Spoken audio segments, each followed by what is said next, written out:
বিসমিল্লাহির রহমানির রহিম। ফাজাইল কোরআন 154 নম্বর পৃষ্ঠা। তারতিল সম্পর্কে শাহ আব্দুল আজিজ দেহলভী রাহিমাল্লাহু লিখিয়েছেন, উহার আবিধানিক অর্থ স্পষ্ট করিয়া পড়া এবং শরীয়তের পরিভাষায় কয়েকটি জিনিসের সমন্বয়ের সহিত পড়াকে তারতিল বলা হয়। 1. প্রতিটি অক্ষরকে সঠিক মাখরাজ হইতে পরিষ্কারভাবে উচ্চারণ করা, যেন স্থলে এবং স্থলে উচ্চারিত না হয়। 2. ওয়াকফ সমূহের প্রতি বিশেষভাবে লক্ষ্য রাখা। 3. হরকত অর্থাৎ জের জবর পেশকে স্পষ্ট করিয়া পড়া। 4. সামান্য আওয়াজ সহকারে পড়া, যেন কালামুল্লাহের শব্দগুলো মুখ হইতে নির্গত হইয়া প্রথমে কানে পৌঁছে ও পরে উহা অন্তরে গিয়া রেখাপাত করিতে পারে। 5. আওয়াজকে এমন সুন্দরভাবে প্রকাশ করিবে যেন উহাতে খানিকটা ব্যথার সঞ্চার হয়, কারণ ব্যথিত সুরের কালামি তীব্র অন্তরে রেখাপাত করে ও রুহানি শক্তি বৃদ্ধি করে। অতএব কারণে ডাক্তারগণ হৃদরোগের জন্য সুগন্ধিযুক্ত ঔষধের ব্যবস্থা করেন, কেননা সুগন্ধি অতি শীঘ্র অন্তরে প্রভাব বিস্তার করে। আর যকৃতের রোগে মিষ্টি মিশ্রিত ঔষধের ব্যবস্থা করেন, কারণ যকৃত মিষ্টিকে আকর্ষণ করে। এই জন্যই আমার মতে তেলাওয়াতের সময় সুগন্ধি ব্যবহার করিলে অন্তরে অধিক ক্রিয়া করিবে। 6. তাজদীদ ও মদদে ভালোরূপে উচ্চারণ করিবে, কারণ উহা দ্বারা কলমে পাকের আজমত প্রকাশ পায়। 7. রহমত ও আজবের আয়াত পাঠ করিলে উহার হক আদায় করিবে। হক সম্পর্কে কিতাবের শুরুতে বর্ণিত হইয়াছে।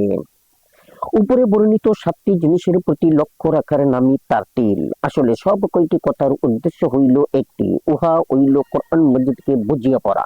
আম্মাজান উম্মে সালমা রাহিমাল্লাহু কেহ জিজ্ঞাসা করিয়াছিল, হুজুর সাল্লাল্লাহু আলাইহি ওয়াসাল্লাম কোরআন শরীফে কিভাবে পাঠ করিতেন? তিনি উত্তর করিলেন, প্রতিটি জের জবর ও প্রতিটি অক্ষরকে পরিষ্কারভাবে উচ্চারণ করিতেন। তারতিলের সাথে পড়া মুস্তাহাব, যদিও অর্থ বুঝে না আসে। ইবনে আব্বাস রাহিমাল্লাহু বলেন, তারতিলের সহিত ইজাজুল জেল্লাত অথবা আল কারিয়াতু সূরা পড়া বিনা তারতিলে বাকারা ও আলে ইমরান পড়ার চেয়ে অনেক ভালো। ব্যাখ্যাকারীগণ ও মাশায়েখগণ হাদিসের অর্থ এইরূপ করিয়াছেন যে, কোরআনের পাকের এক একটি আয়াত পড়িতে থাকে এবং মর্যাদার এক একটি স্তরে উঠিতে থাকে। কেননা রিওয়ায়াতের অনুসারে বোঝা যায় বেহেশতের স্তরে স্তরে উঠিতে থাকে। বেহেশতের স্তরে সে কত সংখ্যক উচ্চ স্তরে স্থান পাইবে, আর যে পূর্ণ কোরআনের অভিজ্ঞ হইবে সে সর্বোচ্চ স্তর আসন লাভ করিবে। মোল্লা আলী কারি রাহিমাল্লাহু হাদিস বর্ণনা করিয়াছেন, কোরআন পড়নেওয়ালার ঊর্ধ্বে আর কোন স্থান নাই। কাজেই কারিগণ আয়াত পরিমাণ ঊর্ধ্বে আরোহীগণ করিবেন। কেরাত বিশারদগণ এ বিষয়ে একমত যে কোরআন শরীফে 6000 আয়াত আছে, কিন্তু পরের সংখ্যাগুলিতে মতভেদ আছে। কয়েকটি মতামত বর্ণিত আছে 204, 14, 19, 25, 36। শরহে ইহইয়ায় লিখিত আছে, প্রত্যেকটি আয়াতে বেহেশতের এক একটা স্তর। সেই দিন কারীকে বলা হইবে, প্রত্যেকটি আয়াত বইবে তোমরা তেলাওয়াতের পরিমাণ এই সব ধাপ অতিক্রম করিতে থাকো। যে ব্যক্তি সূরা কোরআনে অধিকারী হইবে সে জান্নাতের সর্বোচ্চ স্তরে উপনীত হইবে। আমাদের মতে হাদিসের অন্য একটি অর্থ হইতে পারে, যদি ঠিক হয় তবে উহা আল্লাহর তরফ হইতে, আর যদি ভুল হয় তবে উহা আমার ও শয়তানের তরফ হইতে। আল্লাহ ও তদীয় রাসূল সম্পর্কে নির্দোষ। সেই অর্থে এই যে প্রতিটি আয়াতের দ্বারা এক এক ধাপ আরোহণ, হাদিসের দ্বারা এই তারাক্কি মাকসুদ নহে, কারণ উহাতে তারতিল ও বিনা তারতিলে পড়ার পার্থক্য বোঝায় না, বরং হাদিসের মধ্যে মান মর্যাদা হিসেবে অন্য তারাক্কির প্রতি ইঙ্গিত রহিয়াছে। যেখানে তারতিলের সহিত পড়া না পড়ার যথেষ্ট ভেদাভেদ হইবে, অর্থাৎ যে তারতিলের সহিত দুনিয়াতে পড়িবে ওই তারতিলে আখিরাতেও পড়িতে পারিবে এবং ওই পরিমাণ উন্নতির সোপানে আরোহণ করিতে পারিবে। আরো বর্ণিত আরো আখিরাতের বেশি পরিমাণ ইয়াদ থাকিবে, নচেত ভুলিয়া যাইবে।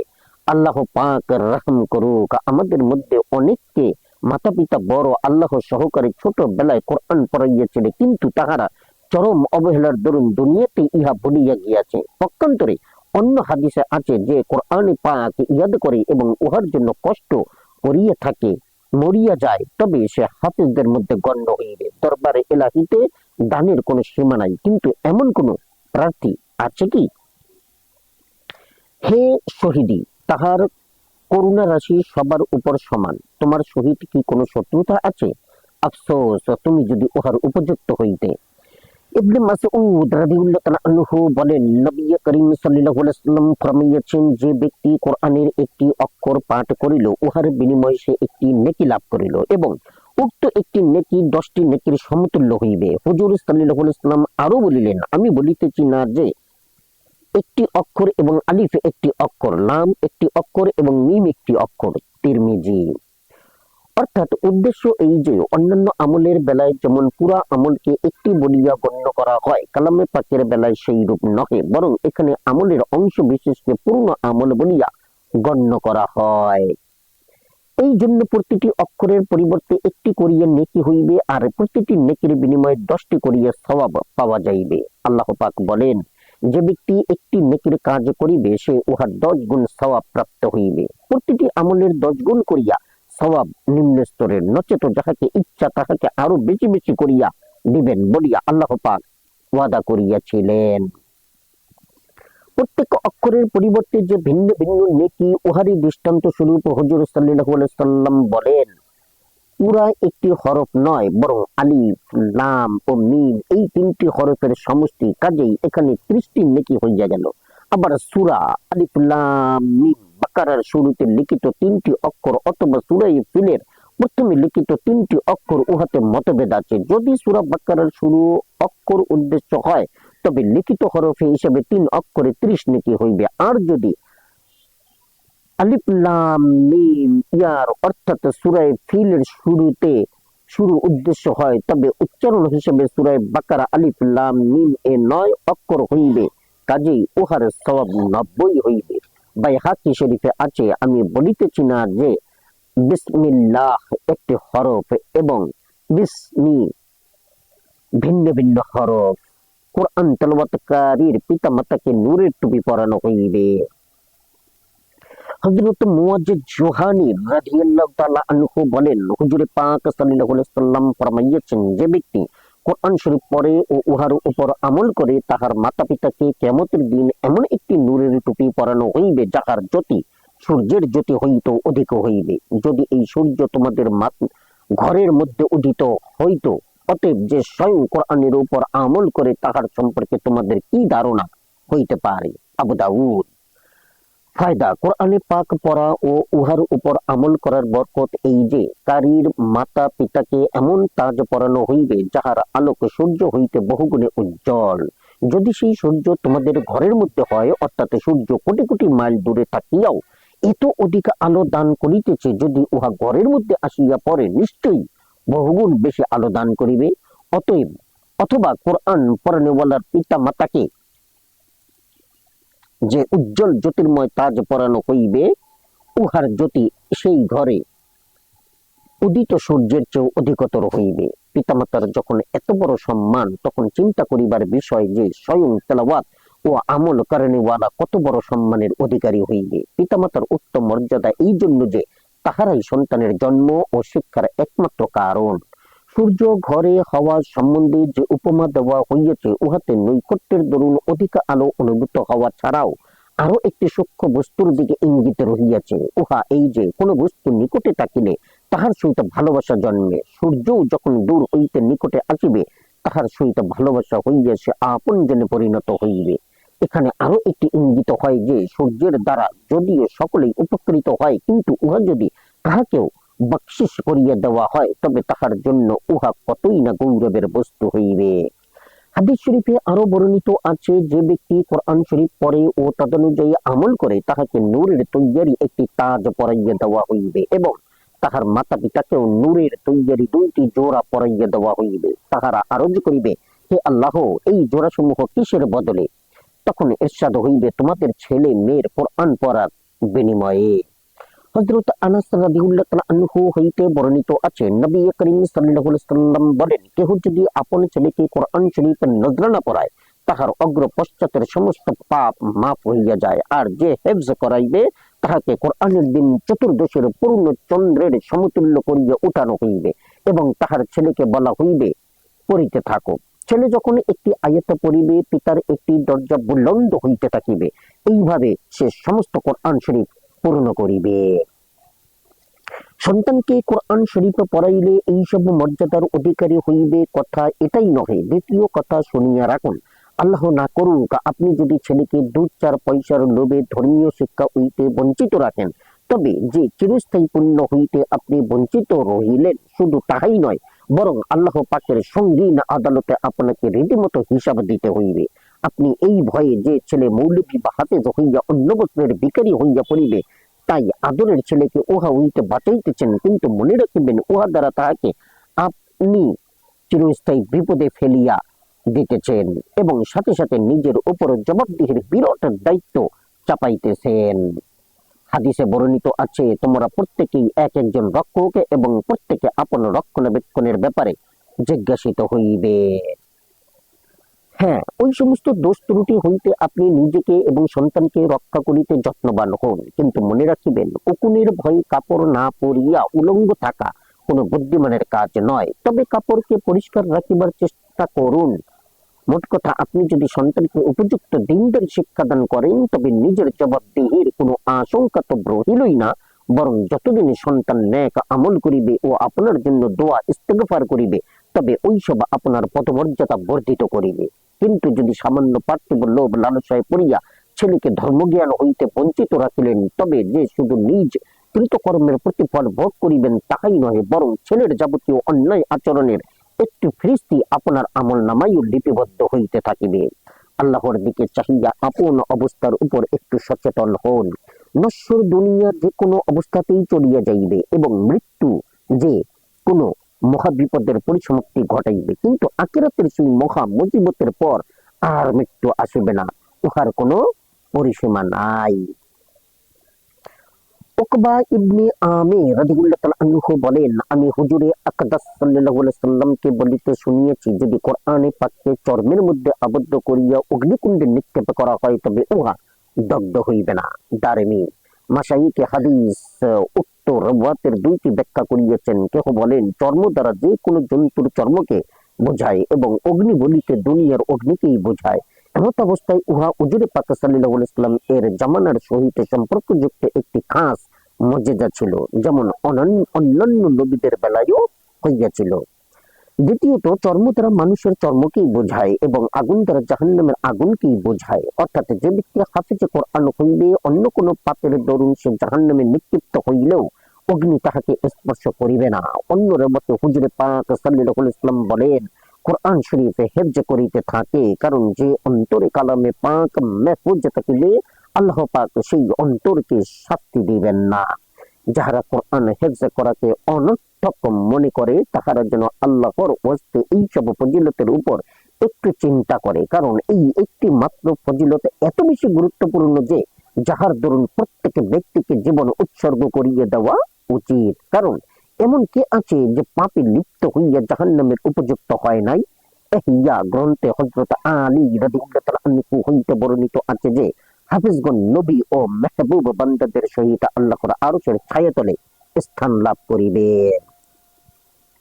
হযরত আলী রাদিয়াল্লাহু তাআলা আনহু হইতে বর্ণিত আছে, হুজুরে পাক সাল্লাল্লাহু আলাইহি সাল্লাম বলেন, যে ব্যক্তি কোরআন পাঠ করিয়াছে ও হেফজ করিয়া উহাকে যথেষ্ট গুরুত্ব দিয়েছে, উহারা হালালকে হালাল ও হারামকে হারাম জানিয়েছে, আল্লাহ পাক তাহাকে বেহেশতে দাখিল করিবেন এবং তাহার পরিবারস্থ এমন 10 জন লোকের মুক্তির জন্য সুপারিশ কবুল করিবেন, যাহাদের জন্য জাহান্নাম অবধারিত ছিল। তিরমিজি। ইনশাআল্লাহ প্রত্যেক মুমিন বেহেশতি হইবে, তবে অনেকে আপন কৃতকর্মের শাস্তি ভোগ করিবার পর প্রবেশের অনুমতি পাইবে। তবে হাফেজগণ প্রথম হইতেই প্রবেশের গৌরব অর্জন করিবেন এবং যাহারা কবিরা গুনাহ করিয়াছে এমন 10 ব্যক্তির বিষয়ে তাহাদের সুপারিশ মাকবুল হইবে। কাফেরদের বেলায় নয়, কারণ তাহারা সুপারিশ পাওয়ার অযোগ্য। আল্লাহ পাক বলেন, নিশ্চয়ই যে ব্যক্তি আল্লাহর সহিত অংশী স্থাপন করিয়াছে, আল্লাহ পাক তাহার জন্য বেহেশত হারাম করিয়া দিয়েছেন এবং জাহান্নামই তাহার ঠিকানা। অত্যাচারীদের জন্য কোনো সাহায্যকারী নাই। অন্য স্থানে আছে, নবী এবং মোমেনদের পক্ষে মুশরিকদের জন্য ক্ষমা প্রার্থনা করিবার কোনো অধিকার নাই। এইসব আয়াতের দ্বারা প্রমাণিত হয় কাফের মুশরিকদের জন্য কোনো ক্ষমা নাই। কাজেই বোঝা গেল গুনাহগার আত্মীয় স্বজনের ব্যাপারে হাফিজে কোরআনের সুপারিশ গ্রহণযোগ্য হইবে। যাহারা হাফিজ হইতে পারেন নাই তাহারা জাহান্নাম হইতে মুক্তি পাইতে চাহিলে কমপক্ষে নিকট আত্মীয়ের মধ্যে কাহাকেও হাফিজ তৈয়ার করিবেন, তবে হয়তো হাফিজের বরকতে স্বীয় অপকর্ম হইতে নিষ্কৃতি পাইতে পারেন। আল্লাহ পাকের কত বড় মেহেরবানি ওই ব্যক্তির উপর যাহার পিতা, চাচা, দাদা, মামা, নানা সকলেই হাফিজ, অর্থাৎ গ্রহণকার নিজেই সেই হাফিজ গোষ্ঠীর বংশধর। হযরত আবু হুরায়রা রাদিয়াল্লাহু তাআলা আনহু হইতে রওয়াতে আছে, হুজুর সাল্লাল্লাহু আলাইহি ওয়াসাল্লাম বলেন, কোরআন শরীফে শিক্ষা করো এবং উহা নিয়মিত তেলাওয়াত করো। কেননা যে ব্যক্তি কোরআন শিক্ষা করে ও পরে বিশেষত তাহাজ্জুদ নামাজে পড়িতে থাকে, সে ওই মিস্ক ভর্তি পাত্রের সমতুল্য যাহার সুগন্ধি চতুর্দিকে ছড়াইয়া পড়ে। আর যে উহা শিক্ষা করিয়া পেটের ভিতর রাখিয়া রাত্রিবেলায় শুইয়া থাকে, সে ওই মিস্ক পাত্রের তুল্য যাহার মুখ বন্ধ করিয়া দেওয়া হইয়াছে। তিরমিজি। অর্থাৎ যাহারা কোরআনে পাক শিখিয়া উহার মর্যাদা রক্ষা করে এবং রাত্রিবেলায় উঠিয়া তাহাজ্জুদ কোরআন পড়িয়া থাকে, তাহাদের দৃষ্টান্ত ওই আতরদানির সহিত যাহার মুখখানা খোলা থাকার কারণে উহার সুগন্ধি ও সৌরভে চতুর্দিক উদ্ভাসিত ও মোহিত হইয়া যায়, ঠিক তদ্রূপ হাফিজ সাহেবানের পড়ার দরুন সমস্ত ঘর বরকত ও নূরে ভর্তি হইয়া যায়। আর সেই হাফিজ গাফলাতের দরুন পড়া ছাড়িয়ে দেয়, সে বন্ধ মুখ আতরদানির মতো, নিজে অবশ্য সুগন্ধিযুক্ত হইল, কিন্তু উহার নূর ও বরকত হইতে বাকি সব লোক বঞ্চিত রহিল। কোরআনবিহীন অন্তর শূন্য ঘরের মতো। হযরত ইবনে আব্বাস রাদিয়াল্লাহু তাআলা আনহু বলেন, হুজুর সাল্লাল্লাহু আলাইহি ওয়াসাল্লাম ইরশাদ করেন, যাহার অন্তরে কোরআনের কোনো শিক্ষা নাই, উহা বিরান ঘর সমতুল্য। তিরমিজি। বিরান ঘরের সহিত তুলনার অর্থ এই যে জনমানবহীন শূন্য ঘরে যত সব ভূত পেতনি আশ্রয় লয়, তদ্রূপ কোরআনবিহীন অন্তরকেও শয়তান দখল করিয়া লয়। হযরত আবু হুরায়রা রাদিয়াল্লাহু তাআলা আনহু বলেন, সেই ঘরে কোরআন তেলাওয়াত করা হয়, সেই ঘরের ছেলে মেয়ের মধ্যে বরকত দেখা দেয় ও তথায় ফেরেশতা অবতরণ করেন এবং সেই ঘর হইতে শয়তান দূরে সরিয়া যায়। পক্ষান্তরে যেই ঘরে তেলাওয়াত হয় না, সেই ঘর হইতে ফেরেশতা চলিয়া যায় এবং উহাতে শয়তান ঢুকিয়া পড়ে। অন্য হাদিসে আছে, শূন্য ঘর উহাকে বলে যেখানে কোরআন তেলাওয়াত হয় না। তেলাওয়াত যে কোনো নফল ইবাদত হইতে শ্রেষ্ঠ। আম্মাজান হযরত আয়েশা রাদিয়াল্লাহু তাআলা আনহা বর্ণনা করেন, হুজুরে আকরাম সাল্লাল্লাহু আলাইহি ওয়াসাল্লাম ইরশাদ করেন, নামাজের ভিতর কোরআন তেলাওয়াত করা নামাজের বাহিরে পড়ার চেয়ে উত্তম, আর নামাজের বাহিরে কোরআন পড়া তাসবিহ এবং তাকবীর পড়ার চেয়ে উত্তম, আর তাসবিহ পাঠ করা সদকা হইতে উত্তম, আর সদকা করা রোজা হইতে উত্তম, আর রোজা দোজখ হইতে বাঁচিবার ঢাল স্বরূপ। বাইহাকি। তেলাওয়াত যে কোনো জিকির হইতে শ্রেষ্ঠ, ইহাতে কোনো সন্দেহ নাই। কারণ প্রথমেই বর্ণিত হইয়াছে, আল্লাহর কালাম অন্যান্য কালামের উপর এত অধিক ফজিলত রাখে, যেমন স্বয়ং আল্লাহর ফজিলত সমস্ত মাখলুকের উপর। জিকির সদকা হইতে উত্তম, অন্য রেওয়াতেও উহার সমর্থন পাওয়া যায়, তবে সদকার রোজা হইতে শ্রেষ্ঠ, এই ব্যাপারে মতভেদ আছে। হ্যাঁ, মনে রাখিতে হইবে সদকা ও রোজার তারতম্য অবস্থা ভেদে হইয়া থাকে। অর্থাৎ কাহারও জন্য সদকা খয়রাত উত্তম, আবার কাহারও জন্য রোজা রাখা উত্তম। ঠিক যেমন কোন অবস্থায় রোজা শ্রেষ্ঠ, আবার কোন অবস্থায় সদকা শ্রেষ্ঠ। অবশেষে বোঝা গেল সর্বনিম্ন আমল রোজা, যখন জাহান্নাম হইতে বাঁচিবার ঢাল স্বরূপ, তখন তেলাওয়াত যে সর্বোচ্চ আমল, উহার ফজিলত কি হইতে পারে তাহা সহজেই অনুমান করা যায়। হযরত আলী রাদিয়াল্লাহু তাআলা আনহু হইতে বর্ণিত আছে যে, নামাজের মধ্যে দণ্ডায়মান অবস্থায় কোরআন পাঠ করিবে, প্রতি হরফে সে 100 নেকি প্রাপ্ত হইবে, আর বসিয়া নামাজের মধ্যে পড়িলে 50টি করিয়া নেকি পাইবে। নামাজের বাহিরে অজুর সহিত পড়িলে 25 নেকি ও বিনা অজুতে পড়িলে 10 নেকি করিয়া পাইবে। এবং যাহারা না পড়িয়া মনোযোগ সহকারে শুনিয়া থাকিবে, তাহারাও প্রতি হরফে 1টি করিয়া নেকি পাইতে থাকিবে। তেলাওয়াত গর্ভবতী উটনি হইতে উত্তম। হুজুরে আকরাম সাল্লাল্লাহু আলাইহি ওয়াসাল্লাম ইরশাদ করেন, তোমাদের মধ্যে কেহ কি উহা পছন্দ করে যে সে বাড়ি ফিরিয়া 3টি মোটা তাজা গর্ভবতী উটনি তথায় পাইবে? আমরা বলিলাম যে হ্যাঁ, আমরা উহা পছন্দ করি। হুজুর সাল্লাল্লাহু আলাইহি সাল্লাম বলেন, আমাদের নামাজের মধ্যে 3টি আয়াত পাঠ করা 3টি মোটা তাজা গর্ভবতী উটনি পাওয়ার চেয়ে উত্তম। মুসলিম। এই ধরনের হাদিস পূর্বেও বর্ণিত হয়ে গেছে, তবে পূর্বের হাদিসে নামাজের বাহিরে পড়ার আর এই হাদিস ভিতরে পড়ার ফজিলত বর্ণনা করা হয়ে গেছে। যেহেতু এই হাদিসে কোরআন ও তেলাওয়াত দুইটি ইবাদত রহিয়াছে, এই জন্যই এখানে দুই নিয়ামত অর্থাৎ উটনি ও গর্ভবতী হওয়ার সহিত তুলনা করা হইয়াছে। আসল ব্যাপার হইল শুধু উদাহরণ দিয়া বোঝানো, নচেত একটি আয়তের চিরস্থায়ী পূর্ণ সহস্র উট হইতেও উত্তম। নবী করিম সাল্লাল্লাহু আলাইহি সাল্লাম ইরশাদ করেন, কোরআন শরীফ মুখস্থ পড়ায় 1000 সওয়াব পাওয়া যায় এবং দেখিয়ে পড়ার মধ্যে 2000 গুণ পর্যন্ত সওয়াব বর্ধিত হইয়া যায়। বাইহাকি। এই হাদিসে কোরআন শরীফ দেখিয়ে পড়ার অধিক ফজিলত এই জন্য হইয়াছে যে দেখিয়ে পড়ার মধ্যে চিন্তা ফিকির ছাড়াও আরো কয়েকটি ইবাদত পাওয়া যায়, যেমন চোখে দেখা, হাতে স্পর্শ করা ইত্যাদি। তবে কোন কোন হাদিসে হেফজ পড়াকে উত্তম বলা হইয়াছে। বিপরীতমুখী উভয়ের বাতের সমাধান এই যে হেফজ পড়িলে যদি মনোযোগ, ফিকির ও কুসুকুজু বেশি পাওয়া যায় তবে তাহাই উত্তম। আবার দেখিয়ে পড়ার মধ্যে যদি ওইসবের মাত্রা অধিক পাওয়া যায় তবে দেখিয়ে পড়াই শ্রেষ্ঠ। কথিত আছে হযরত ওসমান রাদিয়াল্লাহু তাআলা আনহু এর নিকট অতিমাত্রায় তেলাওয়াতের দরুন 2 জিলদ কোরআন শরীফ ছিড়িয়ে গিয়েছিল। আমর বিন মাইমুন রাহিমাল্লাহু বলেন, যে ব্যক্তি ফজরের নামাজ আদায় করিয়া 100 আয়াত পরিমাণ কোরআন তেলাওয়াত করে তাহার আমল নামায় সমগ্র দুনিয়া পরিমাণ পুণ্য লেখা যাইবে। কোরআন শরীফ দেখিয়া পড়িলে দৃষ্টি শক্তি বাড়ে। জমিত রেওয়াতকারী আপন উস্তাদের নিকট চক্ষু রোগের অভিযোগ করিলে তিনি তাহাকে কোরআন শরীফ দেখিয়া পড়ার উপদেশ দেন। ইমাম শাফি রাহিমাল্লাহু অনেক সময় এশা পড়িয়া কোরআন খুলিতেন ও ফজরের সময় তাহা বন্ধ করিতেন। তেলাওয়াত দিলের মরিচা দূর করে। হযরত ইবনে ওমর রাদিয়াল্লাহু তাআলা আনহু বলেন, হুজুর আকরাম সাল্লাল্লাহু আলাইহি সাল্লাম ফরমাইয়াছেন, লোকায় পানি লাগিলে যেই রূপ মরিচা পড়ে তদ্রূপ মানুষের কলবের মধ্যেও মরিচা পড়িয়া যায়। কেহ জিজ্ঞাসা করিল যে ইহা রাসূলুল্লাহ, উহা পরিষ্কার করিবার উপায় কি? হুজুর সাল্লাল্লাহু আলাইহি সাল্লাম উত্তর করিলেন, মৃত্যুকে বেশি বেশি করিয়া স্মরণ করা ও কোরআনে পাক তেলাওয়াত করা। বাইহাকি। অর্থাৎ অতিমাত্রায় পাপ করিলেও আল্লাহর জিকির হইতে গাফেল হইয়া গেলে কলবের মধ্যে মরিচা লাগিয়া যায় এবং কালামে পাকের তেলাওয়াত ও মউতের স্মরণ উহা পরিষ্কারের জন্য রাতের কাজ করে। অন্তরে ঠিক আয়নার মতো উহা যত বেশি অপরিষ্কার হইবে উহাতে আল্লাহর মারিফাত কমই হাসিল হইবে, আর উহা যত বেশি স্বচ্ছ ও পরিষ্কার হইবে মারিফতের আলোকে উহা তত বেশি উদ্ভাসিত হইবে। উক্ত অন্তর আইনকে নির্মল করার জন্য মাশায়েখে কেরাম নানাবিধ রিয়াজত ও মুজাহাদার সবক দিয়ে থাকেন। হাদিসে বর্ণিত আছে, বান্দা যখন পাপ করে তখন অন্তরে একটি কালো দাগ পড়িয়া যায়, অতঃপর সে যখন খালিস তওবা করে সঙ্গে সঙ্গে উক্ত দাগ মুছিয়া যায়। এইভাবে পুনরায় গুনাহ করিতে থাকিলে দাগ পড়িতে থাকে, এমনকি দাগ পড়িতে পড়িতে উহা একেবারে কালো হইয়া যায়। অতঃপর সেই অন্তরে ভালো কাজের প্রতি আর কোনো আগ্রহ থাকে না, বরং অন্যের প্রতি উহার আকর্ষণ বর্ধিত হইয়া যায়। উহার দিকেই কোরআনে পাকের নিম্নের আয়াতে ইঙ্গিতের হইয়াছে, নিশ্চয়ই তাহাদের অন্তরে তাহাদের বদ আমলসমূহ মরিচা জমা করিয়া দিয়াছে।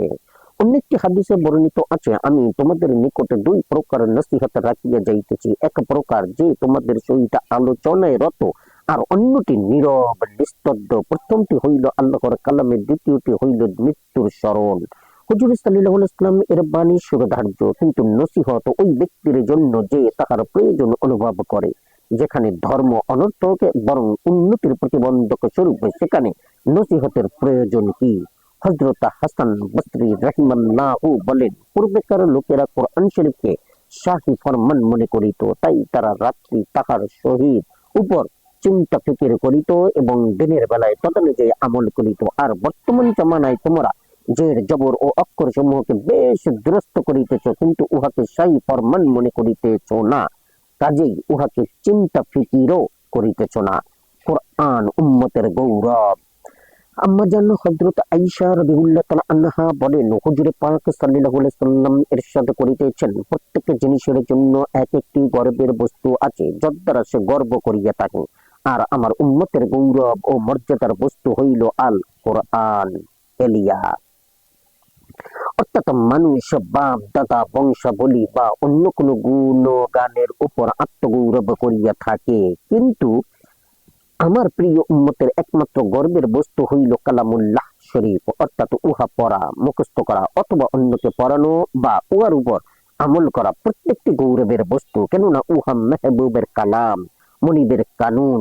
দুনিয়ায় যত প্রকার মান ইজ্জতের বস্তু রহিয়াছে, উহা আজ না হয় কাল একদিন ধ্বংস হইয়া যাইবে, কিন্তু কোরআনে পাকের পরিপূর্ণ গুণাবলীতে দূরের কথা, উহার প্রতিটি ক্ষুদ্র অংশ ও গৌরবের জন্য যথেষ্ট। যেমন উহার অপূর্ব গাঁথনি, অনাবিল সুন্দর কাব্যভঙ্গি, সুষম বাক্যের পরস্পর সম্পর্ক, অতীত ও ভবিষ্যৎ ঘটনাবলীর বিশদ বিবরণ, ব্যক্তি বা গোষ্ঠী সম্পর্কীয় এমন সব চিত্রাঙ্কন যাহার সততার উপর সন্দেহের কোনো অবকাশ নাই। যেমন ইহুদিদের আল্লাহর ভালোবাসার দাবিদার হওয়া সত্ত্বেও মৃত্যুর আকাঙ্ক্ষা না করা, তদুপরি শ্রোতাদের অন্তরে প্রভাব বিস্তার করা, শতবার পড়িলেও হৃদয়ে বিরক্তির ভাব না আসা, অথচ অন্য সব রচনাবলী উহা যত বড় মন মাতানোই হোক না কেন, পাগল করা প্রিয়তমার প্রেম পত্রই হোক না কেন, 5 বার 10 বারে না হোক 20 বার পড়িলে নিশ্চয়ই বিরক্তির উদ্রেক হইবে, পড়িতে মন আর চাহিবে না। কিন্তু কালামে পাকের একটি রুকু ইয়াদ করুন, উহাকে 200 বার পড়ুন, 400 বার পড়ুন, অথবা সারা জীবন পড়িতে থাকুন, অন্তরে সামান্য বিরক্তি বোধ করিবেন না। যদি বা জড়তা ইত্যাদির দরুন কোনো কিছুর ভাব আছে, তবে উহা নেহাইতে সাময়িক, যাহা শীঘ্রই দূর হইয়া যাইবে। আবার পড়িতে থাকুন, যত বেশি পড়িবেন তত বেশি লজ্জিত ও আনন্দ উপভোগ করিবেন। মানুষের কালামের মধ্যে এইসব গুণের একটিও পূর্ণ মাত্রায় বিদ্যমান থাকে, তবে উহা কত বড় গর্বের বস্তু হইবে। এখন আসুন আমাদের প্রতি একটু লক্ষ্য করা হোক, আমাদের মধ্যে এমন কে আছে যে হাফেজা হওয়ার উপর গর্ববোধ করিয়া থাকে, অথবা হেফজা করাকে গৌরবের বস্তু মনে করে। আমাদের ইজ্জত, আমাদের গৌরব আজ বড় বড় ডিগ্রি হাসিল করা, অথবা খেতাব উপাধি পাওয়া, অথবা ধন সম্পত্তির মালিক হওয়া ইত্যাদির মধ্যে মনে করিয়া থাকে, যেগুলি মৃত্যুর সঙ্গে সঙ্গে একেবারে ধূলিসাৎ হইয়া যাইবে। হায় আফসোস! হযরত আবু যর গিফারি রাদিয়াল্লাহু তাআলা আনহু বলেন, আমি আরজ করিলাম, ইয়া রাসূলুল্লাহ, আমাকে কিছু নসিহত করুন। হুজুর সাল্লাল্লাহু আলাইহি ওয়াসাল্লাম বলিলেন, পরহেজগারি এখতিয়ার করো, কারণ উহা সমস্ত নেক কাজের ভিত্তি স্বরূপ। আমি পুনরায় দরখাস্ত করিলাম, হুজুর আরো কিছু উপদেশ দিন। হুজুর সাল্লাল্লাহু আলাইহি ওয়াসাল্লাম বলেন, সব সময় কোরআন তেলাওয়াত করো, কারণ উহা দুনিয়াতে তোমার জন্য ভালো স্বরূপ এবং আখিরাতে সঞ্চিত ধন স্বরূপ।